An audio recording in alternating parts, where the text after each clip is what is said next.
ওকে, তো Mirae movie দেখলাম আর আমি যেটা এক্সপেক্ট করেছি বিশ্বাস করো ভাই তার থেকে হাই লেভেলে চলে গেছে। তোমরা তো সবাই এই মুভিটা সম্পর্কে জানোই, এর কিন্তু লিড রোল সম্পর্কে বলার কোনো কথা নেই। এর লিড রোলে কিন্তু তেজা, সাজ্জি আর মানসুর আছে, এছাড়াও কিন্তু আরো বিগেস্ট কাস্টেরা আছে। তো চলো ডিরেক্ট এই সিনেমা সম্পর্কে কথা বলা যায়। তো এর বাজেট শুনে আর এর কাজ দেখে ভাই সত্য করে বলেছি, মানে বলিউডে যে 200-400 কোটি টাকার সিনেমা তৈরি হয় এসবেও এরকম কাজ করা হয় না। বিশেষ করে এর editing, VFX, CGI, action scene ভাই এক কথায় পড়তে গেলে দুর্দান্ত লেভেলের ছিল। প্লাস এখানে কাস্টের অ্যাক্টিং, প্রত্যেকটা ক্যারেক্টারের সাথে লেগে থাকা ভাই, মানে তুমি সিনেমাটা দেখার সময় না পুরো সিনেমার সাথেই তুমি মিক্স হয়ে যাবে। প্লাস স্টোরিটা ভাই, চলো তোমাদের স্টোরিটা আমি এক লাইনে বলে দিই। স্টোরিটা হচ্ছে তেজা স্যার, তার মা ভবিষ্যৎ দেখতে পেয়ে, তো সে জন্মগ্রহণ হওয়ার আগেই তার মা ভবিষ্যতে দেখতো যে মানসুর মানে যে ভিলেন সে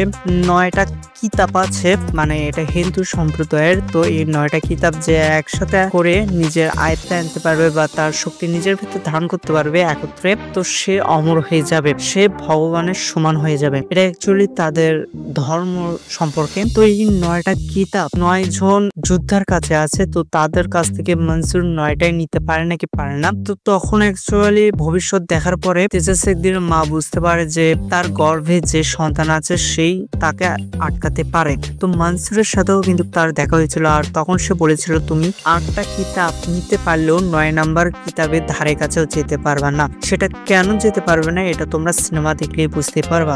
আর 9 নাম্বার কিতাব কার কাছে ছিল সেটাও তোমরা কিন্তু সিনেমায় দেখতে পারবা। আর এখানে তেজা শেখদের সাথে কিভাবে মনসুরের শত্রু হয়ে ওঠে, কিভাবে তার লাইফস্টাইল চলে, বা ছোটবেলায় তার মা তাকে কাশিতে ছেড়ে এসেছিল, তো সেখান থেকে সে কিভাবে বেড়ে ওঠে এসবই কিন্তু তোমরা সিনেমায় দেখতে পারবা। মানে ভাই আমি তোমাদের সম্পূর্ণ লেভেলে বুঝাতে পারলাম না আমার মতে যে স্টোরিটা কত সুন্দর। তোমরা যতক্ষণ না সিনেমাটা দেখছো ততক্ষণ তোমরা কিছু বুঝতে পারবা না ভাই, সত্য করে বলেছি। তো আমি তোমাদের বলবো এই সিনেমাটা তোমরা একবার হলেও গিয়ে দেখে আসো, কারণ ভাই এটা তোমরা ধারণা বা তোমরা সিনেমা তৈরির একটা যে ধরন আছে সে সবকিছু তোমরা দেখতে পারো ভাই। এখানে মানে ডিরেক্টর কোথাও কোনো খামতি রাখেনি। তাও অনেকে বলেছে যে ডিরেক্টর একটু বাড়াবাড়ি করেছে, কিন্তু আমার মতে সেটা না ভাই। পার্সোনালি আমাকে এই সিনেমাটা অনেক সুন্দর লেগেছে। আর আমি তোমাদের তো বললাম এটা হিন্দু সম্প্রদায়ের কলিযুগ, মানে ফিউচারের কাহিনী কিন্তু দেখানো হয়েছে।